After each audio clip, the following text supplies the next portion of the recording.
హైదరాబాద్ విజయవాడ హైవేపై హృదయ విదారక ఘటన చోటు చేసుకుంది. అబ్దుల్లాపూర్ మెట్ ఇనాంగూడ వద్ద బైక్ను డీసీఎం ఢీకొట్టగా 2 ఏళ్ల కుమారుడి ముందే తండ్రి మృతి చెందాడు. తండ్రి మృతదేహం పక్కనే కూర్చుని బాబు ఏడుస్తున్న దృశ్యాలు అందరినీ కంటతడి పెట్టిస్తున్నాయి. పాల ప్యాకెట్ కోసం కుమారుడితో బైక్పై వెళ్తుండగా జరిగింది ప్రమాదం. 2 ఏళ్ల బాలుడికి కూడా గాయాలవగా అతని ఆసుపత్రి నుంచి తరలించి చికిత్స అందిస్తున్నారు. ఘటనపై అప్డేట్స్ మా కరెస్పాండెంట్ వాసుని అడిగి తెలుసుకుందాం. వాసు, ఉదయాన్నే నిజంగా విషాదకరమైన వార్తను చెప్పాలి. సో 2 ఏళ్ల పసిబాలుడు ముందే తండ్రి మరణం.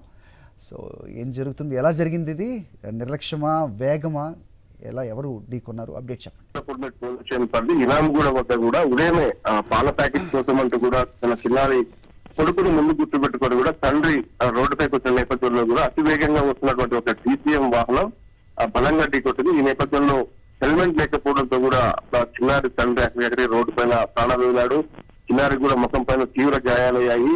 కానీ ఏం పాల్గొనే పరిస్థితుల్లో కూడా తండ్రి శవాన్ని చూసి అక్కడే కూర్చొని గోరును వెలిపిస్తున్నటువంటి ఆ పరిస్థితి అక్కడ కనిపిస్తుంది. ఈ నేపథ్యంలో స్థానికులు, వాహనదారులు హుటాహుటిన ఆ బాబు దగ్గర చేరుకొని కూడా అతన్ని ఆసుపత్రికి అందించారు. అప్పటికే తండ్రి ప్రాణాలు కోల్పోవడంతో కూడా ఆ చిన్నారి గోరును వెలిపిస్తున్న పరిస్థితి.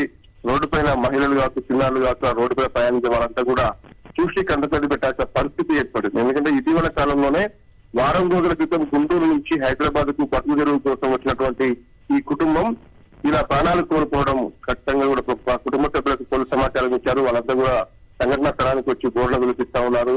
పట్టు చెరువు కోసం పొట్ట చేత పట్టుకొని నగర శివారు ప్రాంతంలో ఉంటూ కూడా కూలీ నాలి చేసుకోవడానికి వచ్చినటువంటి వ్యక్తి ఈ విధంగా వారం రోజుల్లోనే రోడ్డు పైన ప్రాణాలు కోల్పోతే పూర్తిగా అంటే హైదరాబాద్ రోడ్ల పైన అవగాహన లేకపోవడమా, కొత్తగా హైదరాబాద్ రావడమా, విజయవాడ జాతీయ రహదారిపై రెగ్యులర్ గా లారీలతో పాటు పెద్ద పెద్ద బస్సులు, భారీ వాహనాలు, ఔటర్ రింగ్ రోడ్ నియర్ ఉన్నటువంటి ఇనాంగూడ సంబంధించి కూడా వేగంగా వాహనాలు వస్తూ ఉంటాయి. కాబట్టి ఇది అవగాహన లేకపోవడంతో అసలు యూటర్న్ తీసుకున్న నేపథ్యమా, లేకపోతే లారీ డ్రైవర్ నిర్లక్ష్యమా కానీ స్పాట్ లోనే ప్రాణాలు కోల్పోతున్న పరిస్థితి రావడం, చిన్నారి కూడా తీవ్ర గాయాలు, మొత్తం పైన మొత్తం కూడా గాయాలైన పరిస్థితి మనకు కనిపిస్తా ఉంది. చిన్నారి కూడా బోర్డులో వినిపిస్తున్న నేపథ్యం కనిపిస్తా ఉంది.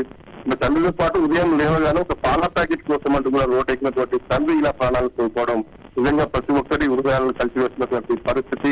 విజయవాడ జాతీయ రహదారికి సంబంధించి మనం చూస్తున్నాం, హయత్ నగర్ నుంచి పోచంపల్లి వరకు కూడా రెగ్యులర్ గా ఇలాంటి రోడ్డు ప్రమాదాలు, కారు, బైక్ ఇలాంటి ప్రమాదాలు జరుగుతూనే ఉన్నాయి.